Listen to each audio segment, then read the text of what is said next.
Hello, Reverend Timmy again. I felt pressed for time in that other Surviving Planet Heterosexual-Supremacy video because my battery on the iPad was starting to get perilously low, and they say when it hits empty, would we lose everything so far? I don't know. I don't want to find out. So, one of the things I wanted to talk about, though, was, and I got a bit distracted, was surviving on planet heterosexual supremacy. The tales of what one must do to survive. But I should also add, not just to survive, but to thrive.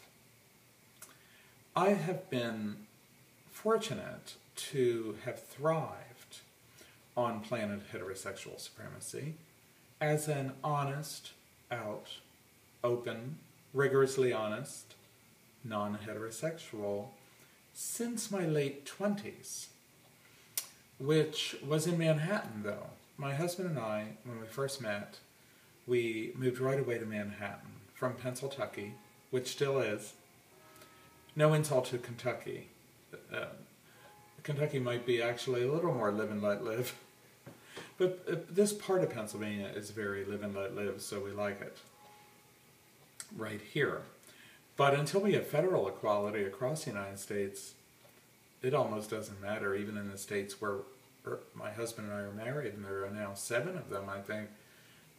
Those protections don't mean much when it comes to federal protections or when you cross that state line. So the whole continent is awash in heterosexual supremacy.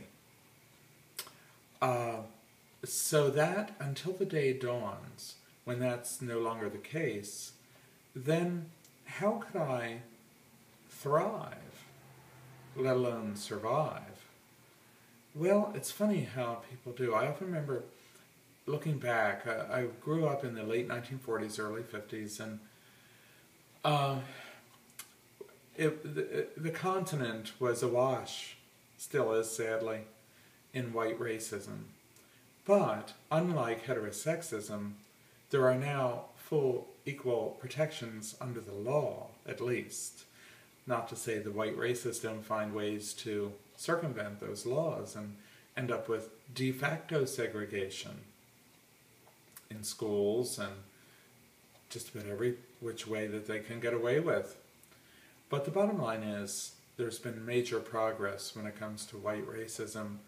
We even have a mixed race president now, although I dare say a lot of the animosity towards his leadership, especially since he abandoned his clinging to the irrational myth of heterosexual supremacy by affirming my marriage to my husband. Thank you, President Obama.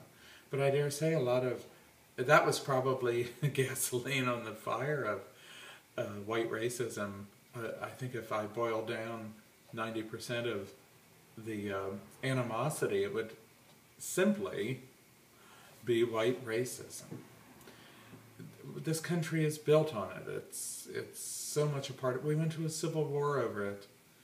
And if the slaves were Caucasian, I don't think the Emancipation Proclamation would have created the Civil War like it did. I think we're a deeply white racist society, and you only have to look at the census figures for even the county I'm sitting in, or the county next to it, or the one next to that. And this is Pennsylvania. We're north of the Mason-Dixon line.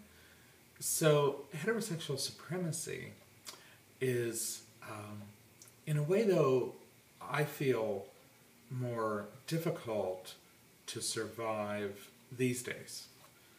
We weren't enslaved per se, but we were rounded up and thrown into the ovens for daring to not be dishonest about being non-heterosexual in our history. But in a more deep way, we are rejected, shunned, and abused, and cast out, and murdered, and tortured by our own families of origin, which presumably would be heterosexual, but heterosexual supremacist. So the heterosexism in our families of origin, we have no safe harbor there. Quite the opposite. They're like alligators. They eat their young. They eat their own flesh and blood, and it's really sick. Whereas racial minorities, usually it's no surprise when they show up the race that they are. Sometimes it's a surprise. But usually they don't have to come home and say, guess what, Mom and Dad? I'm the same race as you, let alone an opposite or a different race. No, they don't have that burden. They don't have their parents throw them out when their same race parents discover that their children are a minority. They don't. Or even a majority. No. But when we show up honestly and say to our parents or our siblings or our cousins or some cousin we never met from Kansas, guess what? I'm not heterosexual. We risk abandonment, disownment, murder, torture from our own families.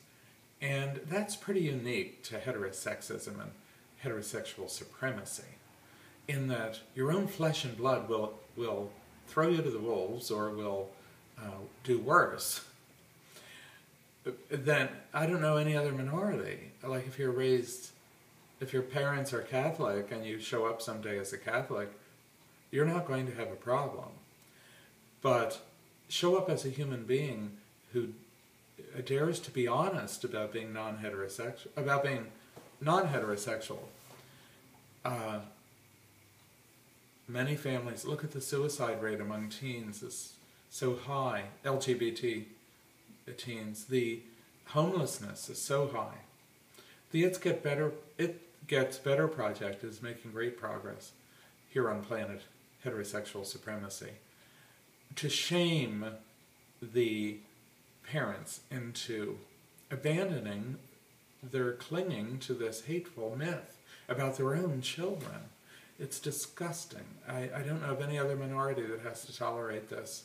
Even nationalities. You're born into an Italian family and someday you show up, your sibling shows up as an Italian from Italy, or a Muslim, or any choices. See, that's a choice of faith style.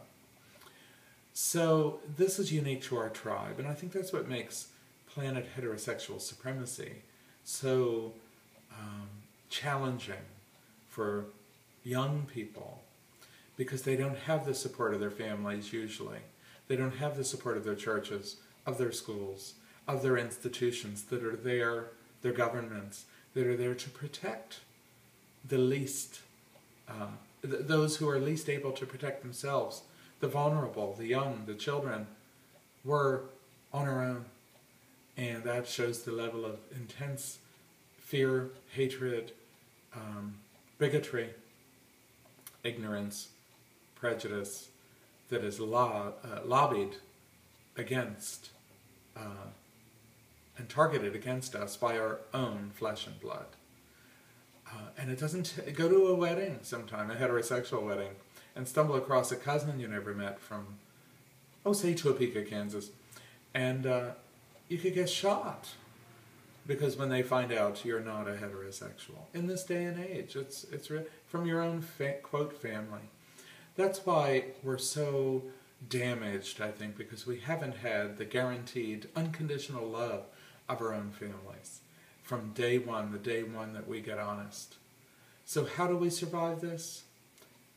I think sometimes we have guardian angels that look after us or something, because we're really outnumbered even when we leave the haters at the end of the day at school and so on, and our jobs, and we come home to an even more hateful family, and especially at a young, vulnerable age. It's very, very sad. So yet we survive and we thrive, and thriving is our goal, and that's in spite of these odds. So thanks for listening. Have a great today.